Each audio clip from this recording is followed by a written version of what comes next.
नमस्कार दोस्तों, हमारे मंच पर आप सभी का स्वागत है।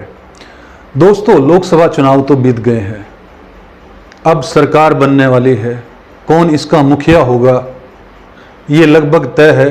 प्रधानमंत्री मोदी जो है इस देश के तीसरी बार लगातार जो है प्रधानमंत्री बनेंगे और हैट्रिक लगाएंगे। दोस्तों, लेकिन इसी के बीच जो पिछले 6 महीने से एक न्यूज़ लगातार चल रही थी कि हिंदुत्व के सबसे बड़े चेहरे योगी आदित्यनाथ को क्या मोदी और शाह मिलकर अब निपटा देंगे, और अब तो उनको कारण भी मिल गया है। कारण मिला है कि भारतीय जनता पार्टी को उत्तर प्रदेश के अंदर 2014 और 2019 वाला जो है बहुमत नहीं मिला और वो दूसरे नंबर की पार्टी बन गई उत्तर प्रदेश में बहुमत के तौर पर या सीटों के तौर पर कहें। भारतीय जनता पार्टी को अब की बार 2024 में कुल जो है वो 33 लोकसभा सीटें प्राप्त हुई हैं।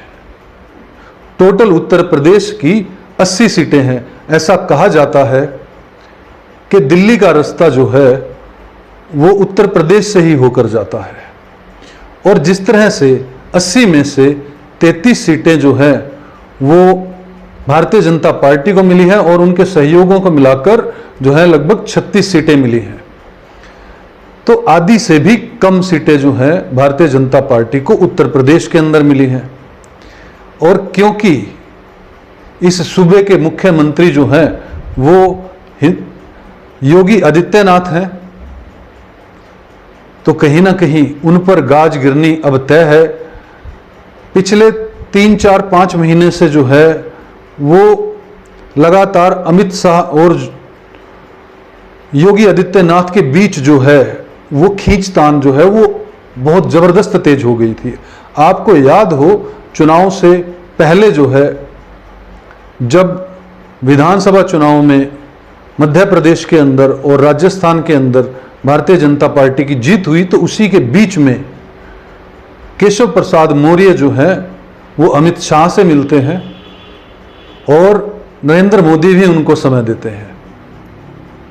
मुलाकात होती है और ऐसा राजनीतिक गलियारों में चर्चा हुई उस वक्त कि वहाँ पर योगी जी की खूब ज़बरदस्त शिकायत की गई और आश्वासन मिला कि जल्द जो है योगी को निपटा दिया जाएगा, लेकिन कोई मुद्दा नहीं मिल रहा था।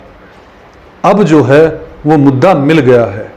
अगर हम 2024 की बात करें तो बीजेपी को जो है उत्तर प्रदेश के अंदर 33 सीटें मिली हैं, समाजवादी पार्टी को 37 सीटें मिली हैं। सबसे बड़ी पार्टी बन गई है समाजवादी पार्टी उत्तर प्रदेश के अंदर, और कांग्रेस को 6 सीटें मिली हैं, ASPKR को 1 और ADL को 1 सीट मिली है। ये टोटल 80 सीटों का आंकड़ा है। अगर वहीं हम 2019 की बात करें तो 2019 के अंदर बीजेपी को 62 सीटें मिली थी, समाजवादी पार्टी को 5 सीटें मिली थी, BSP को 10 सीटें मिली थी, ADS को 2 और कांग्रेस को 1। अब 2019 के अंदर तो भारतीय जनता पार्टी का परफॉर्मेंस बड़ा जबरदस्त था और योगी जी मुख्यमंत्री थे तो शाबाशी भी मिली थी, लेकिन अब ऐसा राजनीतिक गलियारों में चर्चा है कि जैसे ही नरेंद्र मोदी प्रधानमंत्री बनेंगे, शपथ लेते ही जो सबसे बड़ा एक्शन होने वाला है वो योगी आदित्यनाथ के खिलाफ होने वाला है। योगी आदित्यनाथ को अमित शाह तुरंत निपटाएंगे, या कहें कि लगभग जैसे ही 9 जून को जो है वो शपथ ग्रहण समारोह हो सकता है, ऐसी चर्चाएं हैं। ठीक 1 महीने के भीतर जो है या उससे पहले ही योगी आदित्यनाथ को गोरखपुर का रास्ता दिखा दिया जाएगा, ऐसा जबरदस्त मीडिया और राजनीतिक गलियारों के अंदर चर्चा है। क्योंकि अमित शाह की बात जो है योगी आदित्यनाथ रत्ती भर भी नहीं मानते हैं।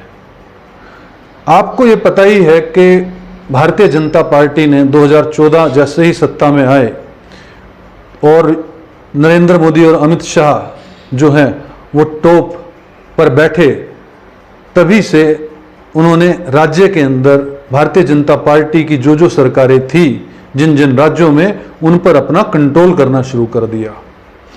और सभी के सभी जो मुख्यमंत्री हैं वो डम्मी रहे, जो ऊपर से आदेश आ गया वही उन्होंने लागू कर दिया।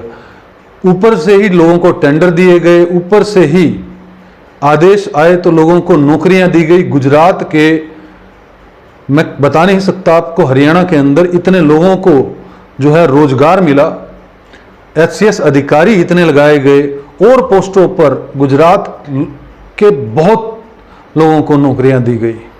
ये छुपा हुआ है, हरियाणा के लोगों को उतनी रोजगार नहीं मिला जितना गुजरात के लोगों को रोजगार मिला। सब कुछ ऊपर से कंट्रोल था। मनोहर लाल खट्टर एक डम्मी चेहरा थे। तो इस तरह से मध्य प्रदेश के अंदर उन्होंने डम्मी चेहरा लेकर आए, राजस्थान में एक डम्मी चेहरा ले आए, सारा कंट्रोल अपने हाथों में ले लिया। तानाशाही रवैया तो नरेंद्र मोदी जी का गुजरात से ही है। वो सब कुछ अपने कंट्रोल में रखना चाहते हैं, विपक्ष को धीरे धीरे साफ कर देते हैं। ऐसे ही उन्होंने जब देश की राजनीति में आए तो विपक्ष को साफ करने की कोशिश की, और अब जो है योगी आदित्यनाथ को भी उत्तर प्रदेश की मुख्यमंत्रीशिप से जो है वो साफ करने की तैयारी जो है वो नरेंद्र मोदी और अमित शाह जो है वो करने ही वाले हैं। लेकिन मामला क्या इतना ही है कि जो कि योगी आदित्यनाथ जो हैं, जो कि मोदी से भी बड़ा चेहरा जो है, हिंदुओं के लीडर के रूप में प्रसिद्ध हुए हैं पिछले कुछ समय में, सबसे बड़ा अगर चेहरा कोई हिंदू नेता के रूप में कोई उभर कर आया है तो वो योगी आदित्यनाथ है। क्या बाबा इतनी आसानी से कुर्सी छोड़ देंगे? और अगर उनको हटाया गया तो क्या भारतीय जनता पार्टी के अंदर बगावत होनी तय है? क्योंकि अगर हम बात करें, योगी आदित्यनाथ जो है मुख्यमंत्री भी अपने दम पर ही बने हैं। उनके ऊपर जो है वो पूरा RSS का हाथ है। लेकिन क्योंकि नरेंद्र मोदी और अमित शाह ने RSS के अंदर भी अपने चमचों को फिट कर दिया है, इसीलिए RSS भी जो है अब वो डम्मी एक संगठन के रूप में रह गया है।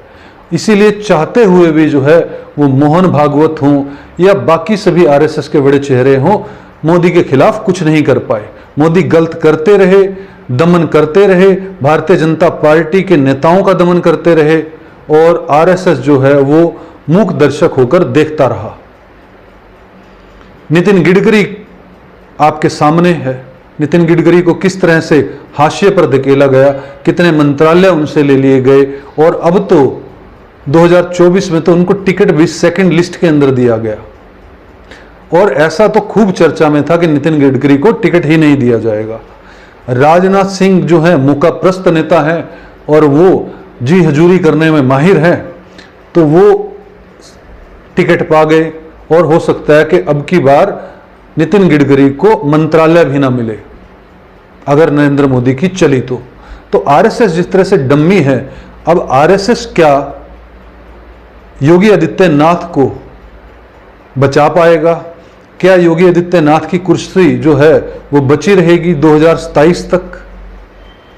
ये तो आने वाला समय ही बताएगा। लेकिन अंदर की खबर ये साफ तौर पर है, और मीडिया में तो चर्चा ही है कि जैसे ही मोदी तीसरी बार शपथ लेंगे वैसे ही योगी आदित्यनाथ की जो है वो विदाई होगी। इस पर RSS क्या एक्शन लेगा, देखने की बात है, और योगी आदित्यनाथ क्या चुप बैठे रहेंगे, ये भी देखने की बात है। क्योंकि योगी आदित्यनाथ एक तरफ नरेंद्र मोदी की जो है वो बहुत इज्जत करते हैं, बहुत उनका सम्मान करते हैं, वहीं अमित शाह से उनका 36 का आंकड़ा है। अमित शाह को निपटाने के अंदर जो है वो जब भी मौका मिलेगा तो अमित शाह को निपटा ही देंगे। और इसी तरह से अमित शाह, क्योंकि योगी आदित्यनाथ इतना बड़ा चेहरा बन चुके हैं, कहीं वो प्रधानमंत्री ना बन जाए, इसीलिए अमित शाह चाहते हैं कि योगी आदित्यनाथ को निपटा दिया जाए ताकि उनका रास्ता साफ हो जाए। प्रधानमंत्री की कुर्सी जो है किसको बुरी लगती है कि नरेंद्र मोदी जब भी कुर्सी छोड़ेंगे स्वैच्छिक तौर पर 2029 में या उसके बाद, या हो सकता है 100 साल के बाद, तो तब भगवान है ना भाई, 100 साल भी जी सकते हैं, 100 साल और जी सकते हैं।